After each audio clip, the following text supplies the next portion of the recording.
그러면 우리 교재의 마지막 작품입니다. 그래서 이 작품을 통해서는 조선 후기에 어떤 사람을 요했는지, 필요로 했는지를 확인해 주면 좋을 것 같고, 그리고 여기서 이제 이것도 이제 1번 문제와 관련해서, 이 작품과 관련해서 여러분들이 알고 있어야 하는 구성 방식이 있어요. 작품 구성. 그것도 확인해 보면 될 것 같아요. 얘는 이렇게 막 어렵지 않고 지문도 그렇게 길지 않은데 한 10분, 11분 이렇게 보도록 하겠습니다. 현재 11분이니까 일단 21분까지 시작.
그럼 보겠습니다.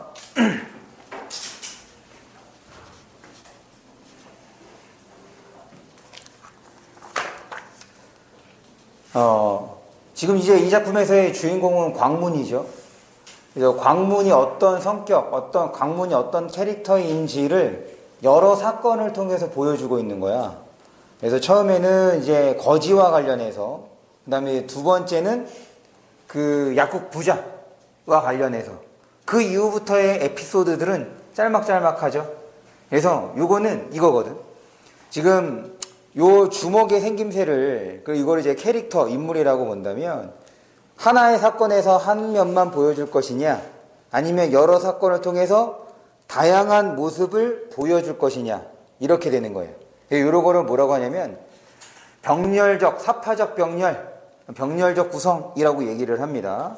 그래서 지금 요게 첫 번째 문제에서의 2번 선택지야.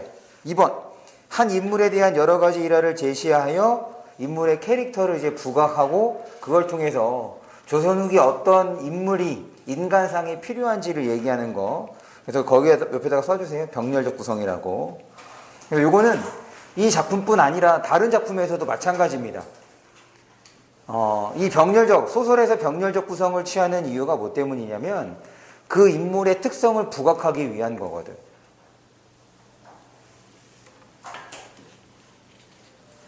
그래서 지금 이제 이 작품의 그 광문이 벌인 일과 관련해서 이 광문이 어떤 사람인지를 이제 보여주고, 그것이 조선 후기에 신분하고 상관없고 외모하고도 상관이 없는 지금 자유분방한, 그 다음에 성실한 이런 사람이 필요하다라는 얘기를 하고 있는 거야. 그럴 때 1번 문제에서 4번 선택지를 볼게요.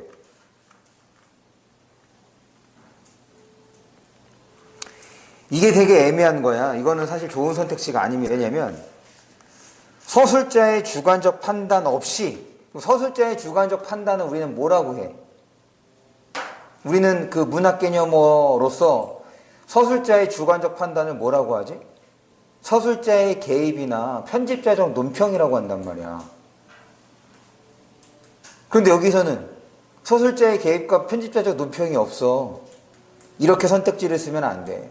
물론 객관적으로 전달되는 건 아니야. 왜 그러냐면 아무래도 광문의 어떤 긍정적인 모습을, 인물의 내면을 드러내주고 있기 때문에 지금 광문의 긍정적인 모습을 드러낸다는 그 점에서 객관적으로 전달되는 것은 아니지만, 중요한 건 주관적인 판단 없이 이 부분에 대해서 충분히 이제 오해할 만한 내용이다. 서술자의 주관적 판단이라고 하면 우리는 서술자의 개입 혹은 편집자적 논평이라고 얘기를 하는 거예요. 그런 면에서 지금 4번 선택지는 약간 좀 부족한 선택지라고 볼 수가 있겠습니다. 나머지는 크게 문제가 없을 것 같네요. 그래서 이렇게 해서 우리 요 고전문학 교재를 마무리를 짓고, 우리가 수업 초반에 얘기했던 것처럼 지금 고전시가와 고전소설을 쭉 살펴봤는데, 고전시가는 우리가 배운 것들과 관련도 좀 되고, 그 다음에 고전소설의 경우는 여기에 지금 우리가 같이 본 작품은 아니긴 하지만 소설의 기본적인 내용을 파악할 수 있는지와, 그 다음에 실제로 3학년 때는 고전문학이 어떻게 출제가 되냐면, 우리가 이제 그 2학년 때까지는 문학과 관련된 배경 지식을 갖추는 것이 좋다고 얘기를 했잖아. 그 전형적인 문학에서 벗어난 작품을 활용하는 경우가 많습니다. 그래서 그런 측면에서 또한 선정을 좀 했어요. 그리고 뒤쪽에 있는 문제가 앞쪽에 있는 문제보다 좀 까다로울 수 있으니 여러분들이 좀 유념해서 문제를 풀어줬으면 좋겠습니다. 전달해 주시고.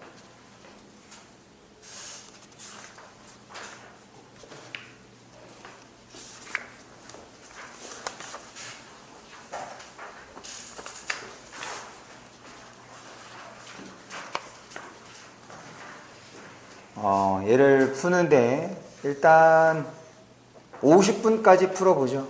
50분까지. 그러면 50분까지면 25분. 지금 25분이니까 25분입니다. 25분 동안 풀어보는데 일단 그렇게 보고 조금 더 보도록 하겠습니다.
15분 경과.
(25분) 경과.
30분 경과.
혹시 뒤에 뭐 이어서 바로 수업이 있어?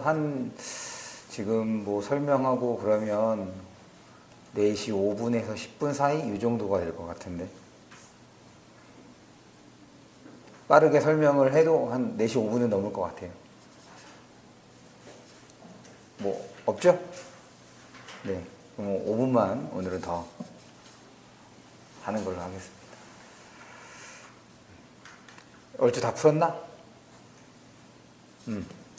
그러면 앞에서부터 간단하게 설명을 하고 답을 불러볼 테니까 왜 여러분들이 뭘 놓쳐서 틀렸는지 그저 확인을 해주세요. 일단 첫 번째 지문입니다. 첫 번째 지문은 여기에서도 이제 남장 모티프가 나오는데, 우리가 남장 모티프 나오면, 그러니까 이제 뒤에 있는 그 이춘풍전에서도 남장 모티프가 나오지요. 근데 이제 남장 모티프가 우리가 오늘 한 그 여성 영웅하고는 조금 거리가 있지. 더군다나 사실 최근의 상황을 봤을 때 충분히 이 고전 소설임에도 불구하고 상당히 트렌디하지 않아? 무슨 말이냐면 지금 동성 간의 사랑을 얘기하고 있단 말이야. 그런데 중요한 건 왜 동성 간의 사랑인지가 중요한 거거든. 지금 여기 3번 문제에서도 설명한 것처럼 여성의식의 성장인 거죠. 남성에게 예속되기보다는 좀 주체적이고 동등한 삶을 살기 위해서 얘가 선택하는 것이 여성인데, 공교롭게도 그 여성 또한, 그 대상 또한 이제 남장한 것이기 때문에 사회적으로는 이 둘이 정상 부부라고 볼 수 있을 만한 그런 거지. 그럴 때 지금 앞장면에서 이제 그 영소적, 영혜빈이 되는 거죠. 영혜빈의 캐릭터가 또한 중요해. 얘가 어떤 거냐면 딱 봤을 때 얘가 어떤 사람인지를 파악할 수 있는 능력을 지녔다는 거야. 그렇기 때문에 그 상대 누구냐면 한림, 방한림이죠. 방한림이 여성임을 보게 되는 거지. 알게 되는 거지. 짐작하게 되는 거고. 이제 방한림의 경우는 자신의 정체가 지금 여성이기 때문에 지금 이제 이 영소자가 어떤 심정으로 자기한테 시집 왔는지를 모르는 상태인 거잖아. 그러다 보니까 상당히 이제 조심스럽게. 그런데 이제 영소자는 그거를 다 알고 이제 접근을 하고 이제 얘기를 한다는 점. 그래서 이렇게 되는 거죠. 한 캐릭터는 상대의 정체를 간파했어. 하지만 다른 대상은 상대의 캐릭터를 간파하지 못했어. 거기에서 오는 태도, 이런 것들을 여러분들이 적절하게 파악할 수 있었는지 이렇게 봐주면 될 것 같아요. 그래서 여기서의 두 주인공 모두 일반적인 여성하고는 다른 성격을 지니고 있다. 그래서 1번의 1 보시면 첫 번째 줄입니다. 본문 첫 번째 줄에 붙인 영공의 명으로 방한림을 보니 이렇게 되어 있으니까 1번에 1, 2번에 2, 3번에 4. 그래서 아마 첫 번째 질문은 그렇게 막 어렵지는 않았을 것 같아요. 그 다음에 이제 두 번째 지문을 보는데, 요 나 작품은 우리가 많이 봤던 작품이지. 윤선도의 만흥이라는 작품, 자연친화적 태도를 보여주고 속세에 대한 부정적 인식과 더불어서 육수에서 두 번째 줄을 보시면 임금 은혜를 이제 더욱 알겠다라고 해서 임금에 대한 긍정적 인식, 즉 유교적 이념도 더불어 보여주고 있는 작품입니다. 그 다음에 가작품은 만전춘별사라는 얘는 고려가요예요. 뭐 내용은 어렵지 않죠? 봐봐, 그 1년만 보면 얼음 위에 대나무 잎으로 이부자리를 봐서 임과 나와 얼어 죽을 망정. 지금 임과 함께 있는 이 밤은 어떻게? 마지막 세 번째 줄이에요. 오늘 밤 더디 새옷이라. 그러니까 임과 함께 오랫동안 있고 싶은 마음을 드러낸 작품이라고 볼 수가 있겠죠.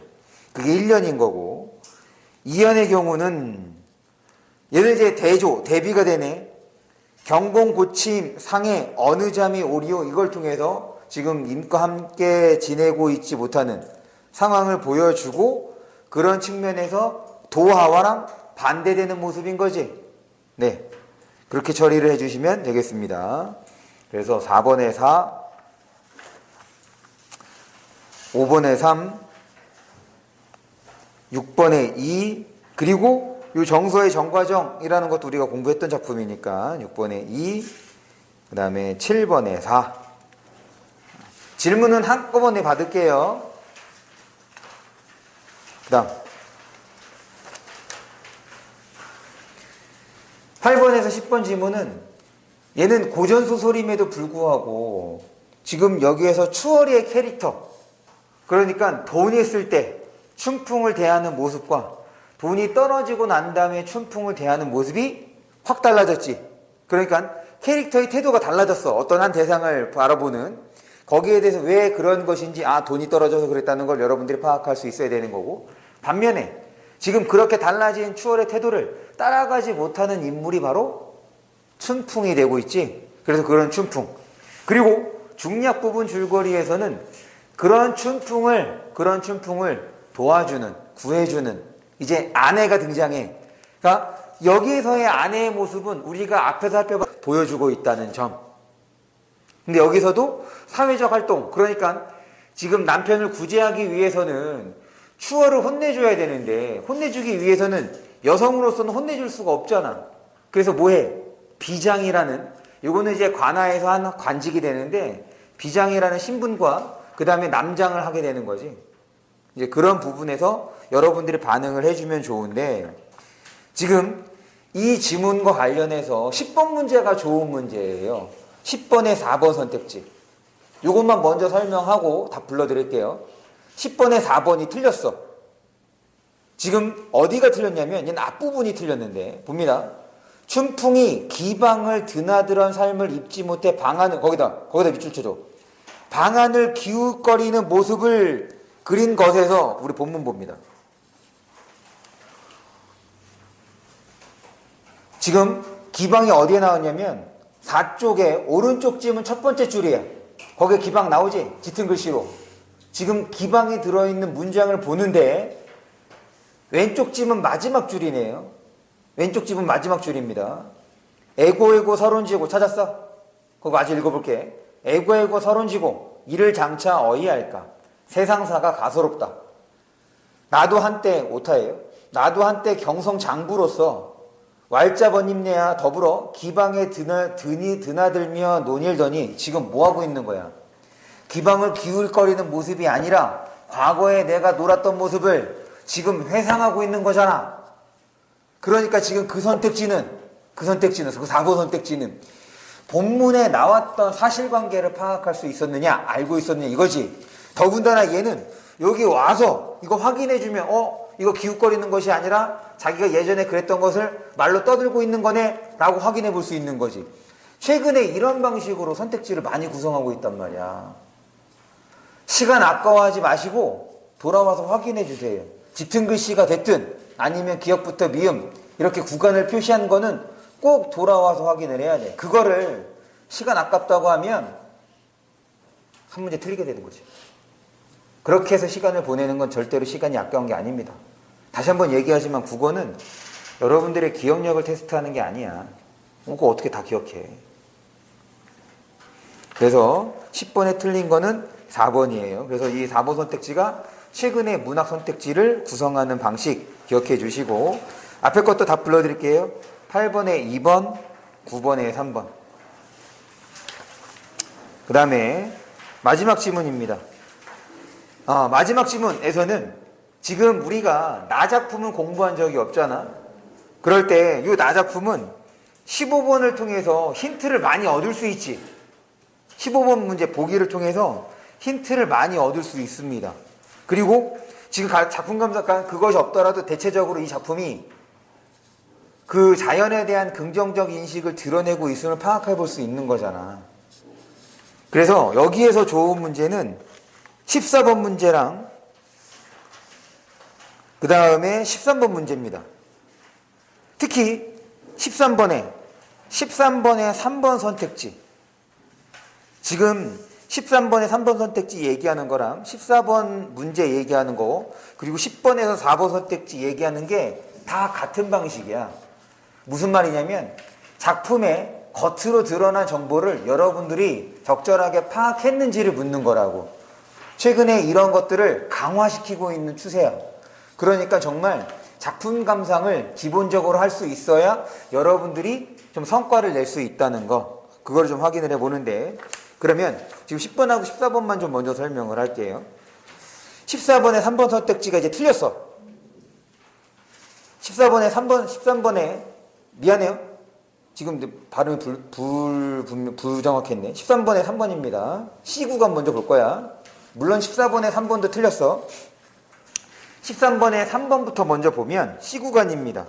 C구간을 보면 정울령, 거기 0에다가 동그라미 쳐줘. 지금 이 한자는 영이라는, 우리 대관령 할 때 쓰는 영자야. 얘는 산이라고 똑같은 개념, 비슷한 개념이야. 정울령에 했으니까 산을 바라보니 천중에 뚜렷구나. 천중, 이것도 해석해야지. 이거 어떻게 해? 하늘 가운데. 그럼 뭐가 하늘 가운데 뚜렷한 거야? 그렇지. 정운령이 뚜렷한 거지. 그러니까 지금 13번 보시면 그리운 임을 천중에 빗대 자체가 잘못된 거잖아. 지금 산 보고 산이 높아 있다라고 얘기하고 있으니까. 그래서 뭘 얘기하는 거야? 그 다음에 척피최외 뭐라고 설명되어 있냐? 저 높은 험한 산에 오름. 그래. 정울련이 하늘 가운데 뚜렷하니 저 산에 오르면 님 계신 데가 보인다마는, 이렇게 되는 거지. 그러니까 전혀 비유한 게 없죠. 저 높은 산을 보고 뭐야? 높은 산에 오르면 이미 있는 곳을 볼 수 있다. 그런 인식을 드러내고 있는 거지.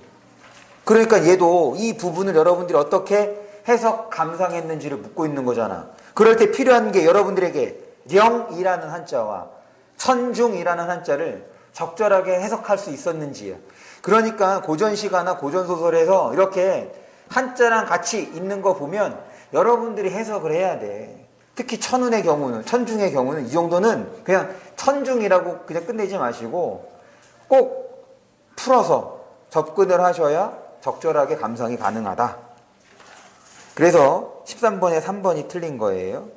그 다음에 14번 봅니다. 14번에 3번이 틀린 건데 3번을 보면 디귿이야. 디귿. 세상이 하도 수상하니 나를 본들 반길 것인가? 세정이네. 세상 물정이 수상하니 나를 본들 반길 것인가? 자기를 반기지 않는다는 인식이지. 그래서 디귿입니다. 왕기순인 뭐라고 되어 있냐? 자기를 버리고 남을. 그래. 남을 따라 내 어디로 옮아가려. 그럼 남을 따라 갈 데가 있다는 거야, 없다는 거야? 그렇지, 없다. 그래서 산 좋고 물 좋은 골짜기에 혹은 마을에 생긴 대로, 만들어진 대로 늙으리라. 그러니까 뭐야? 야, 세상에서 나를 받아들일 데 없어. 그럼 나 여기 있을 거야. 그런데 3번 선택지를 보면 이러지도 저러지도 못한 상황 아니잖아. 지금 자신의 심정을 확고하게 드러내고 있는 거지. 나 어디에 있겠다? 자연에 있겠다. 그래서 14번에 3번. 그러니까 제가 설명한 이 세 문제 모두 여러분들의 감상 실력을 요구하는 이런 거에서 차이가 벌어지는 거예요. 이런 문제를 여러분들이 맞힐 수 있어야 돼. 물론 지금은 시간이 조금 더 필요하고 조금 더 다양한 작품들을 감상하면서 감상 실력을 키워야겠죠.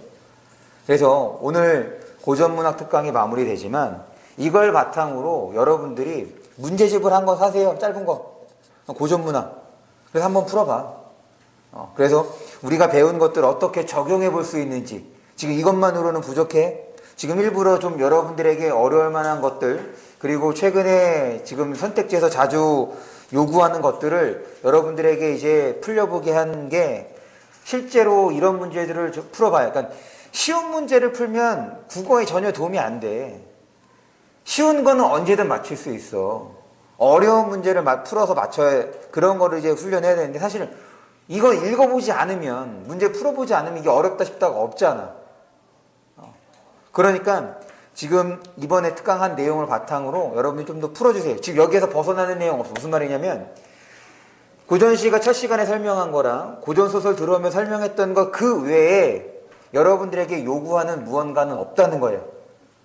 그때 설명한 것들을 최대한 여러분들이 능수능란하게 쓸 수 있어야 돼. 거기에 이제 조미료로 첨가될 것은 문학개념어가 되는 거고. 됐죠? 나머지 부분도 답을 불러드릴게요. 11번. 11번에 4, 12번에 1, 13번에 3, 14번에 3, 15번에 5.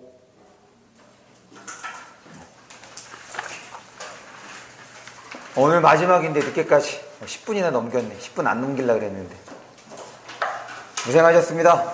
우리 주말에 보도록 하죠. 그리고 아직까지 우리 OMR 안 낸 친구들, 오늘 밤 9시 50분까지입니다. 9시 50분까지 OMR 보내주셔야 여러분들 수업하고 집에 편안히 갈 수 있어요. 저도 집에 편안히 갈 수 있고. 고생하셨어요.